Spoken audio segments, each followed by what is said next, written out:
Welcome everyone to the second of 5 gatherings we're sponsoring celebrating the 40th anniversary of the founding of the Upper Valley Haven. I'm Michael Redmond, the current executive director of the Haven. On behalf of the employees, volunteers, and board of directors, thank you for attending today. Today's featured speaker is Elizabeth Carpenter Song. Her topic is Moving Towards Security Following Homelessness in Rural New England, Lessons from the Lived Experiences of Families. More in a bit about Elizabeth. First, some housekeeping. Our session is being recorded, so folks who are unable to attend today can watch at a more convenient time. Due to the size of our audience, as you've noticed, we're using the Zoom webinar format. Everyone has been automatically placed on mute. Elizabeth welcomes questions and has provided time at the end of her talk to respond. Please write your questions in the chat or the Q&A sections of the Zoom at the bottom of your screen, and we'll get to as many as we can. As mentioned, we're here today to celebrate the founding of the Upper Valley Haven, its work and role in the community for over the past 40 years. On December 8th, 1980, the Upper Valley Haven's board of directors signed articles of incorporation to form a new nonprofit organization. The group included leadership and members of local churches who had been meeting informally since September of that year in pursuit of a common goal, providing temporary shelter in the Upper Valley to those who were in need. By December, they were ready to make it official, and according to the minutes of one of their early meetings, to quote, put their faith to work for an emergency shelter. The Haven opens its doors to the first guests almost exactly a year after incorporating on December 15th, 1981. Fittingly for the ecumenical organization, the Haven's first live-in host couple, Donna and Cordy Church, welcomed a family of 7 whose last name was Bishop. All true. Since those early days, the Haven has grown in the number of staff, the breadth and depth of services, the number of buildings on our campus on Hartford Avenue, and the esteem in which it is held by the Upper Valley community. While these and many other changes have occurred, what's remained consistent is our mission that can be simply stated: no one should be hungry and everyone should have a home. The story about our founding of the Haven was recounted in the first of 40 stories of the Haven that we've been sharing since the beginning of our anniversary year about the people, events, ideas, and services fundamental to our mission. 35 so far, 5 to go. We'll place a link to the series that can be found on our website in the chat. Turning to today's featured speaker, Elizabeth Carpenter Song is a medical anthropologist at Dartmouth College who has worked in close partnership with the Upper Valley Haven for more than 10 years. By immersing herself in the lives of families in Vermont and New Hampshire, Elizabeth strives to learn the key needs, priorities, and quote, what really matters to those surviving in poverty in rural communities. This action-oriented research aims to inform practices and policies that will improve the lives of families and promote equity in the region. Thank you, Elizabeth, for agreeing to be a speaker on our series. Thank you so much, Michael, and thank you to all of my friends and partners at the Upper Valley Haven for the invitation to speak today and to share some of what we have been learning together over a collaborative journey that's lasted for more than a decade now. So I want to just begin with a note of profound gratitude to all of you, and I'm so happy to be a part of the celebration of the 40th anniversary of the Haven. I'm looking forward to sharing some of the key lessons that we've learned together over the years. And I want to underscore that at the outset, this is work that from the very beginning has been about partnership and collaboration. And I like to say that this is work that began when I was so incredibly lucky and Sarah Kobolinsky took a chance on me as a junior researcher, and she, along with many others at the Haven, Jennifer and Jody and Ruth, welcomed me in the fall of 2009 into the environment at the Haven. And together, I think we have learned so much over the years, and this work has grown and the partnerships have grown, and Michael and Renee have been key players in so much of this work. And I think that this really speaks to a larger issue in terms of what I observed and have been a part of over the years, in terms of the spirit of openness that I have found at the Haven, and also an orientation to continued learning and a commitment to learning from the experiences of guests and others who use services from the Haven, to think together and to work together to learn how we can better meet the needs of community members. And so I think that I hope one of the takeaways from today is just the power and the promise of this form of deeply community engaged research done in partnerships in this way. And so I want to, as Michael noted at the beginning, I come to you, my training is as a medical anthropologist. And what that means is that I have the enormous privilege of spending my days going out into communities and working directly with, in this case, families who have been impacted by homelessness and housing insecurity. And this has taken me over the years into a range of settings, shelter settings, into people's homes, out into community-based settings, going with people to doctor's appointments. And this type of approach is deeply immersive. And through this work, we try to gain insight into the needs of families, their priorities, and what anthropologist and psychiatrist Arthur Kleinman has described as what really matters to people. And so it's with that type of orientation that I share some stories and experiences with you today.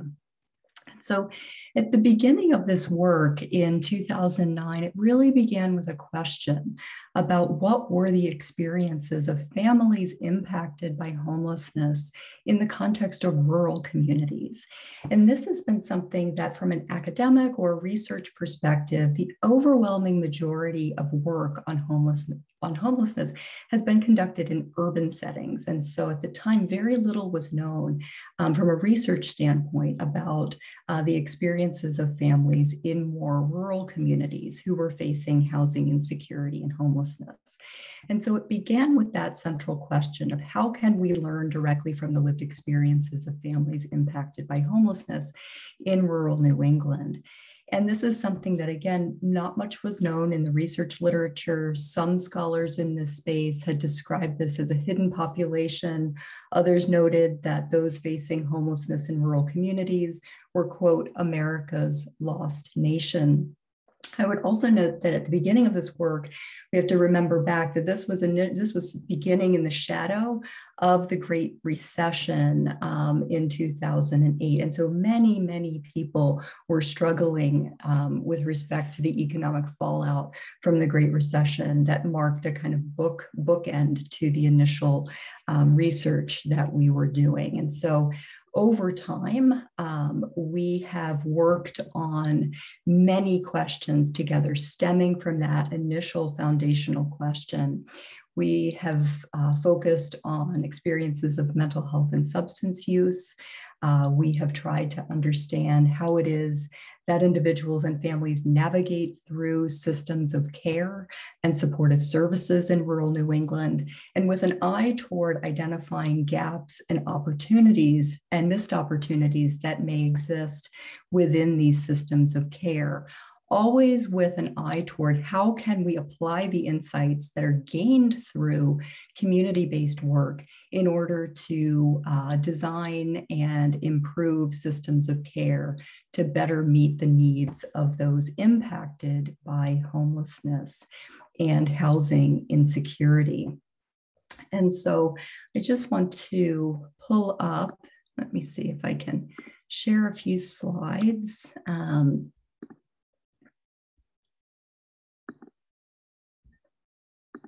And note that, again, this is work that has been conducted as a team, and many people have been involved in this work over the years, and we have been fortunate, certainly, to have this work funded by many sources over the course of this ongoing work. And so I wanted to formally recognize all of the people who have been central to making this work possible over the years. And so when this work began, I would say that I expected it to be a relatively short-term study of family homelessness. And in fact, within the first year of doing the work, all of the families with whom I had partnered had exited the shelter a few months after we met. And I should say that at the beginning of this work, what formed the central kind of foundation of the work was partnering with a small cohort of 5 families, all of whom were living in the shelter at the time. And so when families had exited the shelter, this appeared to be a relatively straightforward story of families who had experienced a housing crisis, getting appropriate services that then led to a stabilization of their housing situation. And yet, a year into the work, there was something about this that I felt unsettled and very much felt as though I wanted to continue following families' experiences. I wanted to understand more about how their experiences were unfolding over time. And so we continued the work together. And in fact, I worked with all of the 5 families for periods of 5 years, after which some moved out of state, others experienced other reasons why they left the research, and continue to work with a few of the original cohorts. So this is ongoing work.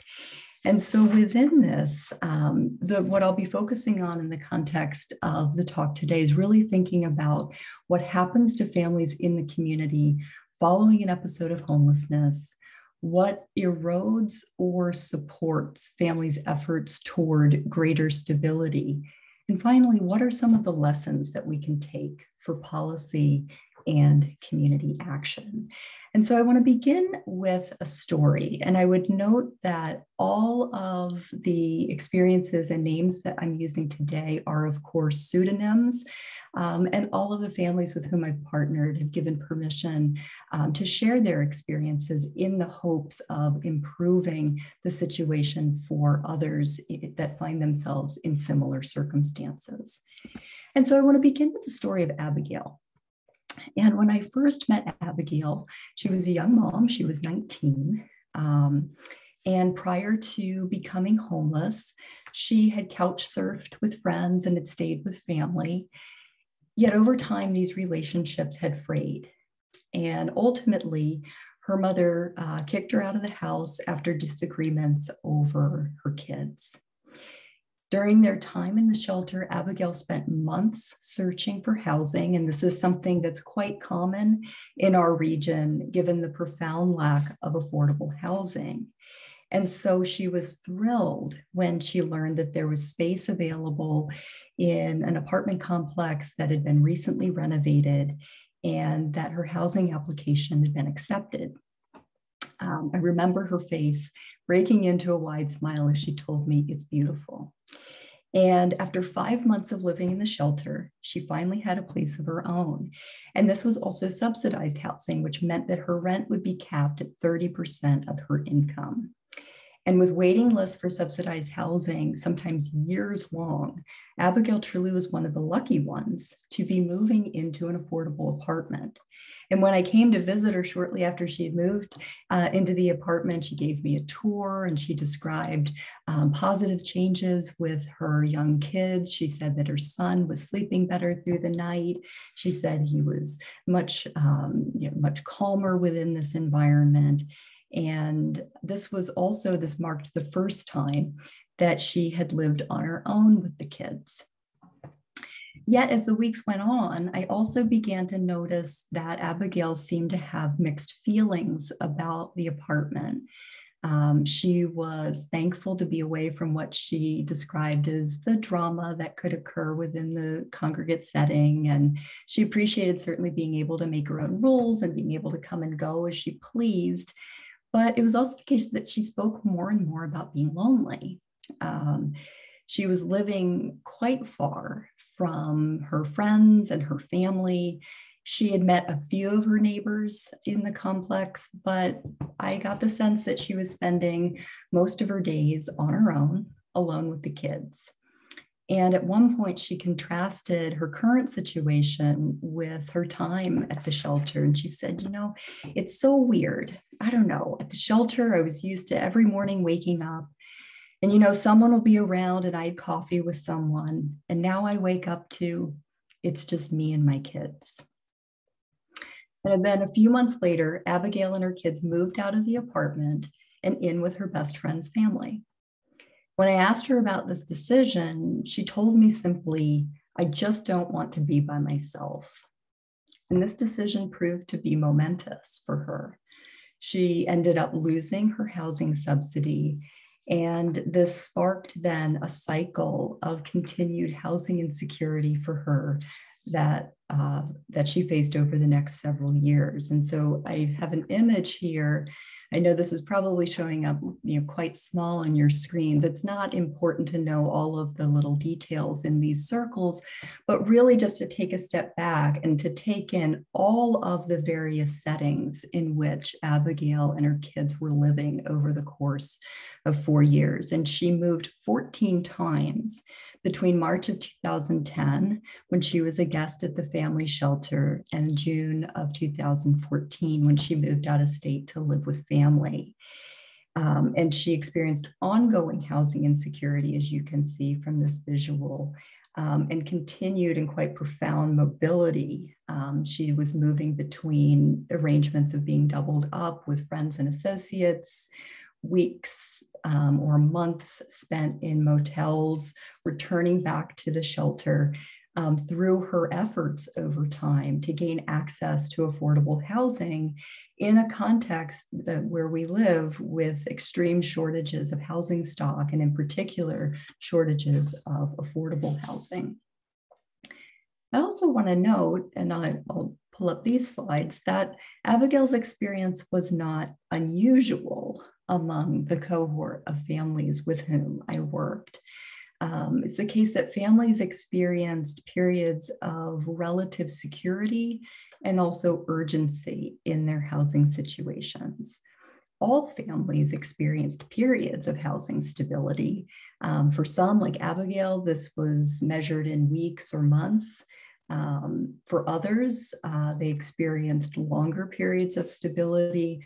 But what I observed over time is that the stability was, eventually disrupted by any number of circumstances: divorces, evictions, the worsening of substance use or mental illness, or involvement with the child welfare or criminal justice systems.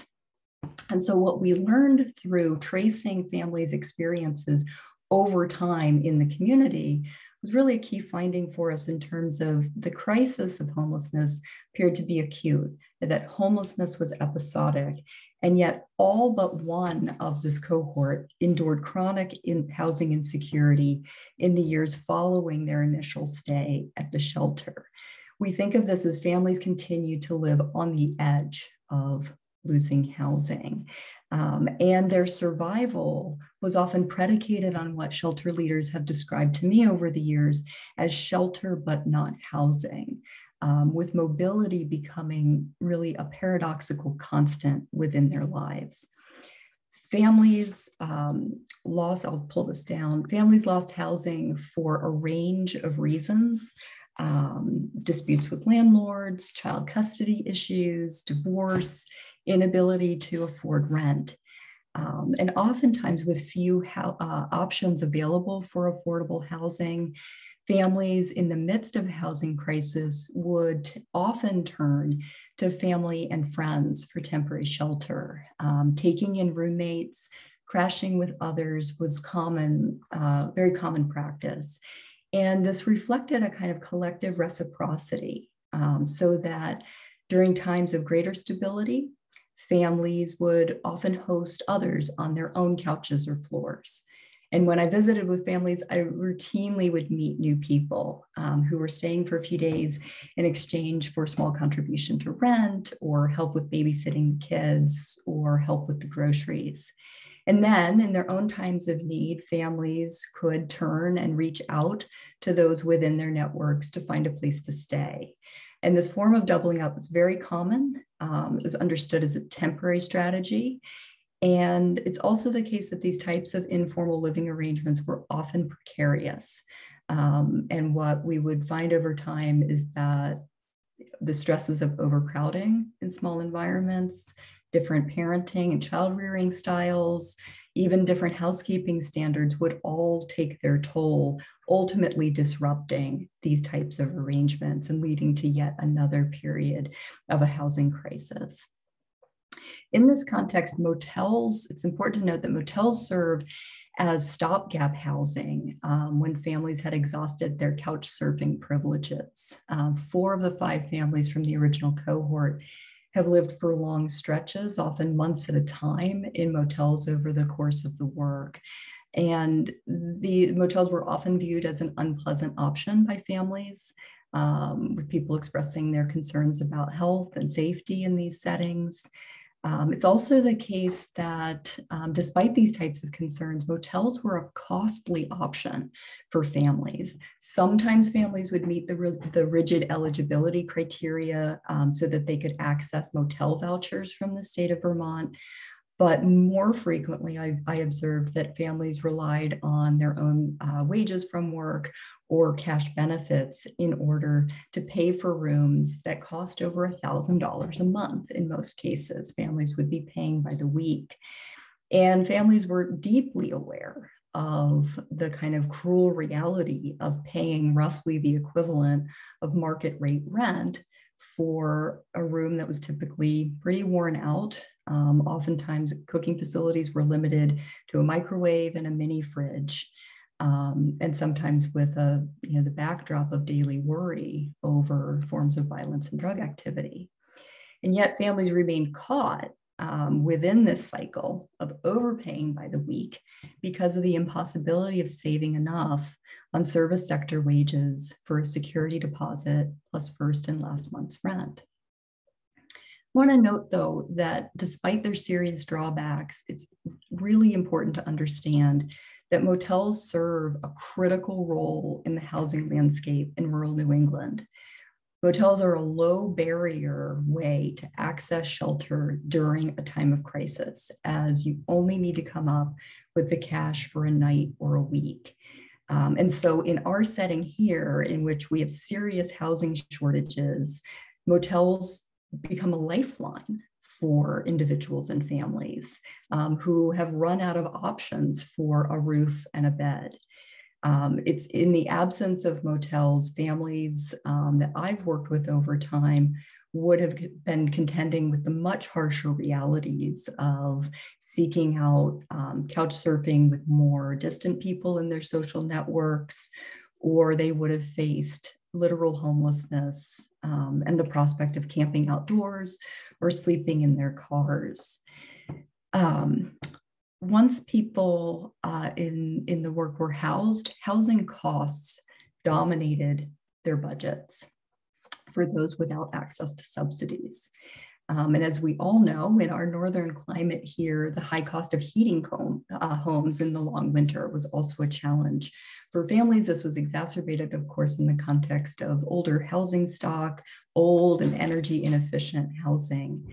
I observed that families cobbled together resources from wage work and social benefits, as well as the generosity of family members and contributions from friends who might have been doubling up with them. And for periods of time, these types of arrangements allowed some families to gain access to market rate housing. But over time, there would be a disruption. And it seemed that for every family, a type of disruption loomed on the horizon for them that would reveal the kind of fragility of their very hard-won and creative braiding of resources. And these types of disruptions took different forms.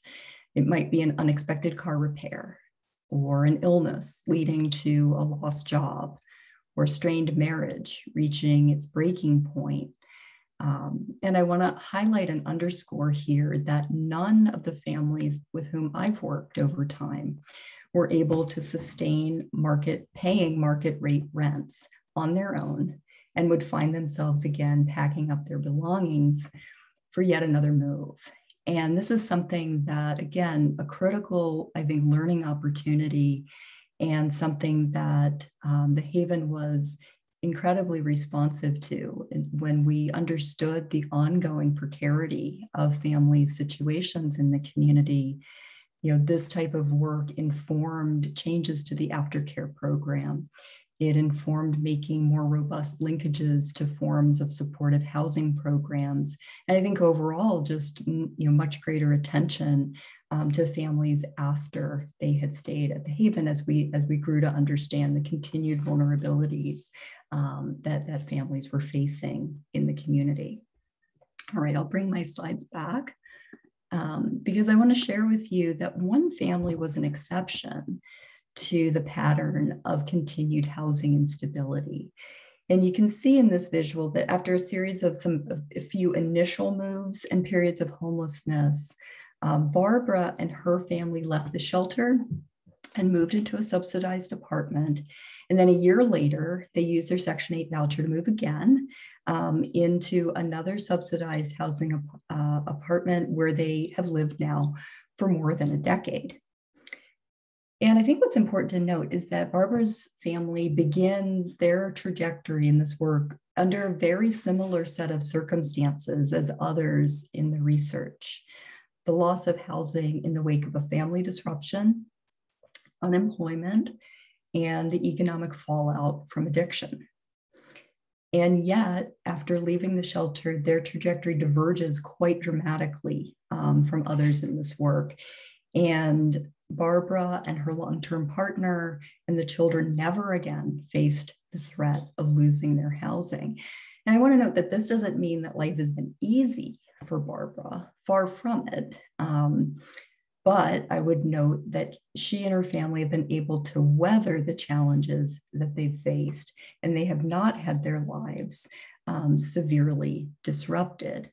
And so this raises then the question for us of thinking about what was different about this family's experience. Barbara and her family gained immediate access to subsidized housing after leaving the shelter. And so her family was able to avoid the high market rents in the region, and the subsidy ensured that their rent would be capped at 30% of their income. And this structural support was absolutely crucial to her family's ability to meet their basic needs within the constraints of low-wage service sector work. But it's also the case that access to subsidized housing wasn't unique to Barbara. Other families also had access to subsidized housing over the course of the research, but others lost subsidized housing. Think of Abigail's experience from the beginning, the isolation of living in an apartment far from her family and friends over time grows to be untenable for her, and she moves out in search of greater social support. And yet in doing so, she sacrifices her own housing security and winds up losing her housing subsidy. I observed that other families lost subsidized housing in the context of exacerbations of mental illness and substance use that led to evictions, as well as entanglements with the criminal justice system. And so by contrast, though, Barbara and her family certainly have experienced many struggles over the years. As I said, life is not easy in any way, but they did not experience any major crises following their period of homelessness. And this is in spite of a history of substance use as well as trauma. This is a family who did not go on to experience any major mental health problems or substance use relapse. What I've observed over time is that Barbara and her long-term partner have been really able to weather financial strain by their ability to combine wages from their income, as well as braid this together with subsidies to maximize their family's financial security. It's also the case that certain features of their family structure are important to consider here too. Barbara's children were older than kids in other families in this work. And so as adolescents, and also the fact that Barbara had a long-term partner, she didn't require childcare. And this helped to enable her ability to take jobs with very unpredictable schedules, which is very common in the context of service sector work. And these types of unpredictable schedules were untenable for single moms raising young kids. And except for brief periods of unemployment when Barbara would change jobs, she has worked continuously during the entire time of the research. So taking a step back, what are some of the lessons then to take from her experiences? I want to put this in flashing lights as much as I can. Access to affordable housing was the key structural determinant of her family's security. And Barbara and her partner were able to build from this essential material resource then to leverage their own personal and social strengths over time. And it's easy, I think, to imagine a very different trajectory for this family. Had they faced the pressures of market rate housing, had she needed childcare and not been able to work continuously over this period of time, or if they had experienced major mental health or substance use challenges in the intervening years. But I also want to raise the question, if the main lesson that we take is that families with fewer needs fare better over time, certainly this doesn't seem satisfactory to us, and it's not satisfactory to the task as we work together to think about a broader and more enduring security for families marginalized by poverty and who are experiencing complex needs. And so with an eye toward offering a more nuanced perspective on this, I'd like to share the story of Nancy and her children. And as you can see in this visual, this family's experience looks very similar to others in the study who faced chronic housing insecurity. And in fact, during the first 5 years that I knew Nancy, she and her children lived in a range of settings, doubled up with others, staying for long stretches in motels. They also had periods of relative stability over time. When Nancy was married, this was a period of relative stability for her, but these periods would be eventually disrupted. In Nancy's case, a divorce led to her losing housing. At other times, the inability to afford market rate rent would eventually catch up with her. And at one point in the study, she was living in a more remote rural town in Vermont to gain access to cheaper housing. And this was common, that people would move away from the town centers in order to hopefully access housing that was a bit cheaper. But in Nancy's case, she didn't have a driver's license. She didn't have a car. So transportation was just a huge challenge for her. And this led to growing isolation within this environment. And it's something that to this day, she looks back on this time as something that really exacerbated a lot of her mental health related challenges in terms of the isolation that she experienced here. And even though the apartment was in a more rural area and a bit cheaper, the rent was still unaffordable for Nancy. And I remember one afternoon we had been running errands together at the Walmart 30 miles away. And on the way back, I asked her how much money she had left over after paying the rent. And she said, Elizabeth, I have $84 after paying the rent. So think about that, roughly $20 a week in discretionary spending money for things. It doesn't go very far when you're trying to raise 2 kids. And so in this context, after falling behind on rent, she faced the prospect of eviction. She didn't know where to turn. And remarkably, after seeing a Facebook post that Nancy had made in which she had described her situation, the mother of an old family friend reached out to offer her a place to stay in a state in the South. And in fact, the woman drove through the night to pick up Nancy and the kids. And as we worked to load totes and bags of the family's possessions into the woman's truck, she told me that she couldn't bear to see the children, quote, on the street. Yet this situation, like so many doubling up arrangements, offered an initial sense of security a place to stay, help with the kids, relief from isolation. But, and this is now should be a familiar refrain from these stories, seemingly inevitably, these relationships began to fray. And ultimately, Nancy and the kids found themselves homeless again. And at this point, Nancy made the decision to move back to Vermont. And this marked a point of inflection for her family's experience. And as you see on the right-hand side, that little circle is the ending point of the trajectory. And you'll see them entering into subsidized housing where they've stayed for more than 5 years. I'll lower that.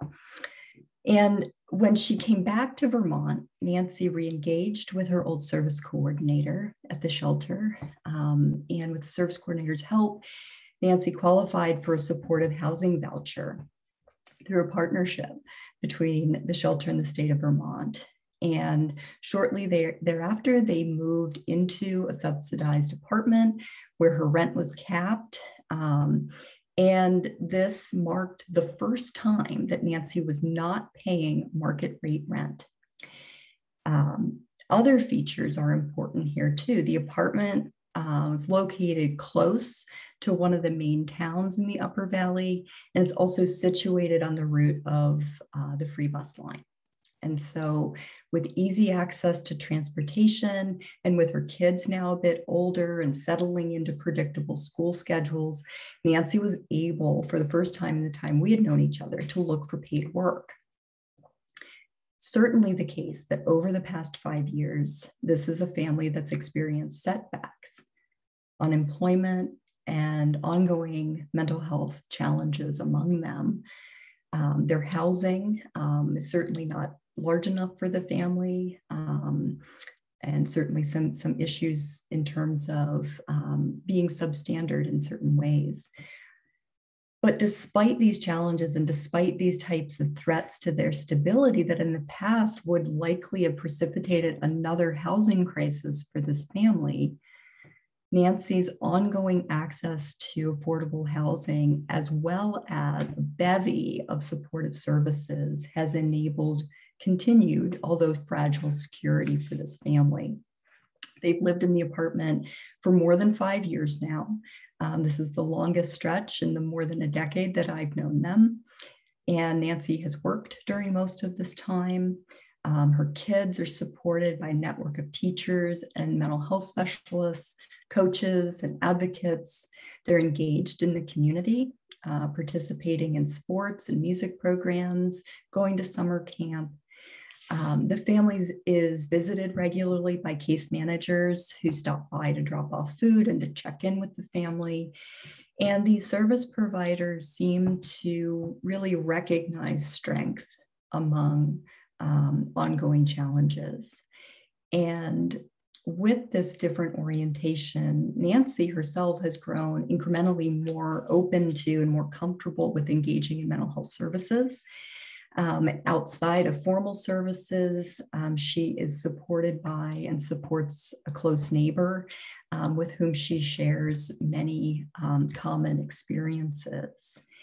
And so as we think about Nancy's experience, and as we think about other families in the study for whom periods of stability and affordable housing were eventually disrupted, you have to ask what was different about Nancy's experience? Why was her family able to weather the threats to their security? And I think Nancy, how I've come to understand this and think about this over the years is that I think her experience highlights a kind of confluence of structural supports and also particular personal and social capacities that help to create possibilities for greater security over time. Again, for Nancy, as for others, affordable housing was the key structural support that conditioned her family's movement towards security. Yet beyond this crucial material resource, Nancy was able to leverage and build on her own personal and social strengths. So she's always maintained a vast network of friends and associates that she relies on for just-in-time access to resources, childcare when she needs it, those things. And this social network over the years has undoubtedly, largely protected Nancy from the type of isolation that many in the study have endured. But absent a stable base of affordable housing, those social connections in and of themselves were not sufficient to catalyze a robust security for her family. But coupled with affordable housing, then her social orientation then facilitated connections to resources, friendships, and opportunities for the family really to be integrated into the community. And I think about this as augmenting material security in that base of affordable housing with really a subjective sense of connection and belonging. So over time, as I mentioned, Nancy has grown much more open to engaging with an array of services, social services, case management, mental health treatment. And I think that this process was really sparked when she was able to rekindle her relationship with her previous service coordinator at the Haven, with whom she had developed a deep trust over the years. And this is a person who embodies continuity of care, always showing up whenever Nancy needed her support. And with her assistance, she was able to access the supportive housing voucher. And supportive housing programs are designed to combine stable and affordable housing with intensive wraparound services. And so Nancy's experience, I think, offers insight into thinking about the characteristics of services that are experienced as being supportive, and that over time really can contribute to families' capacities to address emergent challenges.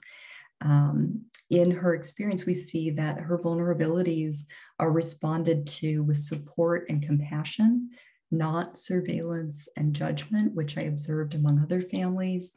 And in this way, the supportive housing services really recognize and augment Nancy's strengths in the context of ongoing struggle. So I'll pull up my slides again. And just to note, so what can we learn? Taking a step back from this close attention to families' lived experiences, I want to underscore that access to affordable housing is the principal condition of security for families who have experienced homelessness. For Barbara, she and her family gained access to this essential resource immediately after leaving the shelter, and their family's trajectory has been one of continued stability and growing stability, in fact, over time. Nancy, by contrast, endured 5 years of instability and mobility before gaining access to subsidized housing. And since then, the family has experienced significant challenges.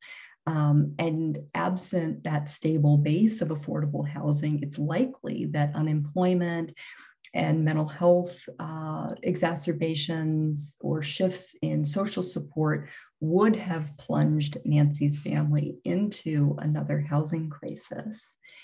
As I noted, over the course of this work, all of the families gained access to subsidized housing for periods of time. And this facilitated periods of stability for all, ranging from just a few months, like Abigail, to over a decade, like Barbara. But we also see that isolation in rural communities, exacerbations of mental illness or substance use, and interactions with the child welfare and criminal justice systems frequently disrupted these periods of stability for other families.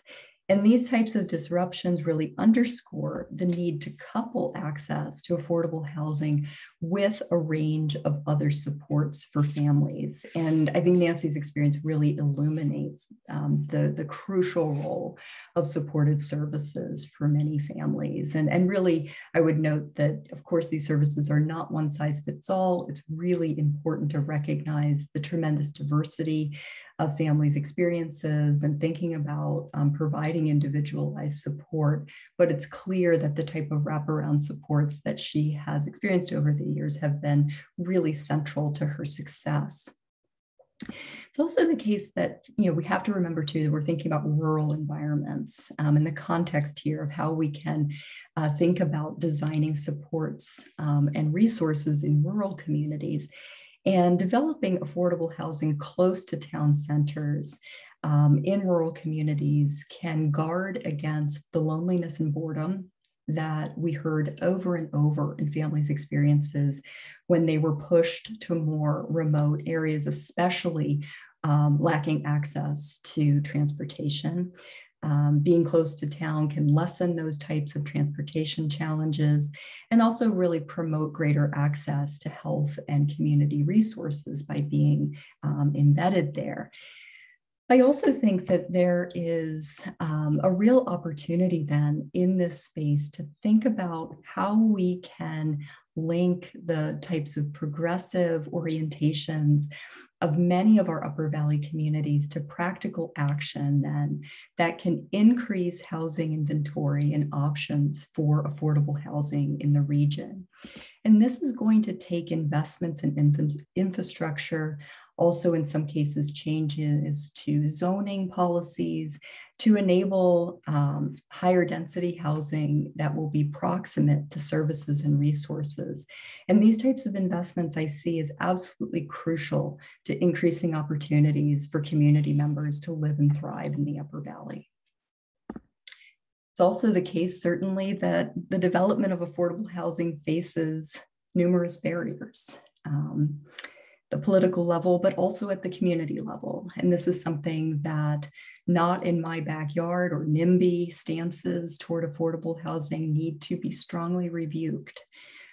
It's essential that we actively counter the stigma that's associated with poverty. Through equity-driven policy and also our actions at a community level. It's very much the case that rural New England I see as being especially promising here. Rural New England, I think, is well positioned to end homelessness among families. The economic, the educational, and the service resources that exist in this setting offer incredibly promising conditions for what I think can be a national model for addressing the intersection of housing, mental health, and substance use in rural communities. I would also point to the Vermont Roadmap to End Homelessness, and this is a key document that provides guidance on policy needs and specific housing approaches. And the roadmap specifically advocates for more supportive housing, such as that experienced by Nancy. But also notes that in order for such approaches to be successful, they note that, quote, an acute shortage of public resources coupled with a well-documented lack of affordable housing across the state must be addressed if homelessness is to end. And further notes that, quote, a significant investment of resources on the part of the state, as well as federal funding, local funding, private philanthropic support, and private investments in affordable housing will be required to get the job done. And so in closing, I would just note that, as an anthropologist in this space, working in partnership with so many people over the years, I have felt just the enormous privilege of being able to spend time with people and learning from and with people in their everyday lives. And this is work that I see as a form of bearing witness. And this type of immersion and long-term participation helps then to illuminate both the catalysts of disruption, but also those of hope and possibility for families. And so when we see tragic outcomes over the course of this work, I think that this is an invitation for us to ask, how could this have ended differently for this family? And for those like Barbara and Nancy who move toward greater security over time, it raises the question, how can more families have access to the structural resources and supports that can amplify their strengths? And so in closing, I'd just like to end with a question and really an invitation of sorts. And whether you're listening today as a student, as a care provider, as a community member, or someone with lived experience, I would ask, What can you do to create interactions and environments that destabilize stigma, promote compassion, and advocate for equity? Thank you so much for the opportunity to share this work today, and I look forward to the discussion. Thank you, Elizabeth. I wish we were in person because there would be a round of applause now that you would be hearing, and thanks, and I'm sure that's occurring out in the ether too. Many comments that came through and some points that I wanted to follow up with as well. I noticed in one of the interesting questions in Q&A that Robin asked, it says, it seems that other structural support Nancy and Barbara did not need was childcare because of having older kids. How much is quality, affordable childcare part of the conversation? Thank you so much for raising that. And I wasn't able to go into all of the different aspects that can really can be challenging for families. Childcare is an enormous challenge within our region, and in fact, in rural regions more generally, we experience greater challenges with childcare. And I think, as we've seen in the context of the pandemic, this is only worsening. And so access to affordable and safe childcare is a key need and something that absolutely needs to be advocated for in the context of thinking about helping families move toward greater security. So childcare. The other thing that I did not mention, but certainly is a key dimension of this work as well, are living wages. And so advocating for work that will pay people a living wage is a crucial aspect of moving families out of situations of continued instability and toward greater security. The housing first model that you didn't speak to, but certainly was undergirding some of your thoughts, is one that is followed, nationally, and of course we do as well. And then the idea of supportive housing too. Moving from your study as an anthropologist to more general studies of relying on data and not stories, is there things that around supportive housing and our work in rural areas that has confirmed your instincts as an anthropologist? Well, and I think that it's crucial to note, Michael, that there are decades of work now that provide robust evidence in terms of the effectiveness of housing first as an evidence-based practice within the housing space. And for those who may be less familiar, so housing first approaches begin from the assumption that those who may be struggling with mental health or substance use challenges, the old model was that people needed to take care of their mental health or take care of their substance use prior to being housed. And housing first reverses that and says, no, people need a stable base of housing before we can begin thinking about processes and supports for recovery. And so I think within the space of rural communities, what we're seeing is that, certainly these models apply in rural settings, but they also need to be potentially really mindful of some of the geographic limitations that we face. I noted this a little bit just in terms of we're so spread out here in rural New England and in other rural areas that really thinking about how we can create opportunities for affordable housing that's going to be closer to resources is really crucial. Transportation just emerged as a continued challenge for families over the years. And so really thinking about aspects of the geography are important for thinking about adaptations or just special considerations within the context of those types of supportive housing models, I think. Here's an anonymous question that came in the Q&A. You can play, put your philanthropic hat on, is if you were in charge of philanthropy, let's say, what would you recommend changes to address barriers and create systems change? Is there a role for philanthropy, and where do you think that best fits? Certainly a role for philanthropy. And I think this is something that, as we're seeing nationally, of course, I'm increasingly think that housing is going to be one of the just primary issues of our time.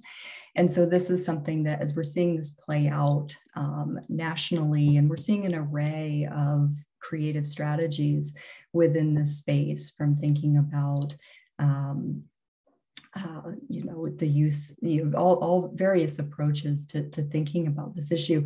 And I think the urgency of the housing challenges that are faced locally and nationally will require an all hands on deck type of approach. And it's something that certainly needs to link federal and state policy with action through private philanthropic dollars, but also community action. And I think that that's something that's really important to recognize as well, is that at the end of the day, communities are often positioned to say yes or no in relation to these types of projects. And so I hope one of the takeaways from today is the opportunity to in your own life to promote equity-driven action and really to try to think about how you can work to cultivate a welcoming environment for those who may have been challenged by housing insecurity.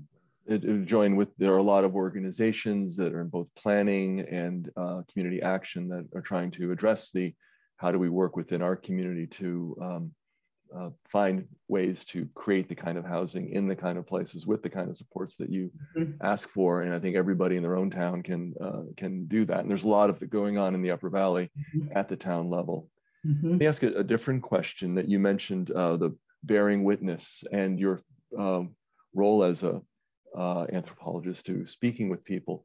What were the ideas that came in that you saw, the insights that the people that you were observing and getting to know, that was, yes, that's something that occurs more outside of research, but inside of lived experience? Was there anything that you recall that really just was a eye-opener for you? I mean, I think it's important. I mean, so many things, and I've learned so much I'm so grateful to the families for welcoming me into their lives over these years. And I've learned so much from them and their wisdom through this. I think something that really emerges over time are just the enormous efforts that families are making day in and day out to provide, even in the midst of ongoing insecurity and incredibly precarious circumstances, the efforts that they make to provide environments of stability for their children, the ongoing efforts to really live a life of meaning, and to really the strong efforts that people are making to improve their situations amid very difficult structural forces that are constraining them. And so I think that that's something that, again, I would say that I've spent a long time in my career also in the mental health world, and recovery is a really important concept within the mental health space. The possibility for people to live a meaningful life and to be integrated into their communities. And I see such an opportunity to apply a similar concept in the context of thinking about housing and homelessness as well. The trajectories, as you can see among the families' experiences, it's a windy path. It's nonlinear, it's fits and starts, but don't give up on people. People are actively working to try to live a meaningful life. And I think it's trying to think together about how we as a community, how we as service providers, and as researchers can work together to try to better support those daily efforts of families. It is very affirming, and we're fortunate here at the Haven to have the benefit of working with you in the past, and Renee gives you a shout out, by the way, in the chat. And there's those two, thank you for your work. But through supportive housing that we do, both for individuals and families, that it is that bumpy road, that windy path, but knowing that there's support of people who have the opportunity to have knowledge and access to other resources that might be helpful, that aren't always 100% there, and sometimes there's a step back in that path. But by and large, the work that we do in supportive housing results in real meaningful stability because of the effort that people can make when they have some additional support and the resources that are there. But there's still a long way to go, for sure. But you've pointed us in a lot of good directions and things that we can do ourselves. I want to thank everyone for joining us today, and thank Elizabeth especially for your words and wisdom and sharing your experience. I'll remind everyone that we'll be meeting again in about a month. Our next speaker in our series is John Sales, the CEO of Vermont Food Bank. The title of his remarks are Food Security is an Equity Issue, Feeding Neighbors with an Economic and Social Justice Lens. Please join us on November 10th at noon. Registration information can be found on our website, and a recording of this session will be also posted on our website for any opportunity to share. We'll be sending you a link, everyone who attended today. So thank you again, Elizabeth. Thank you everyone for attending, and I hope you have a wonderful afternoon and see you again in a month, if not sooner. Thank you.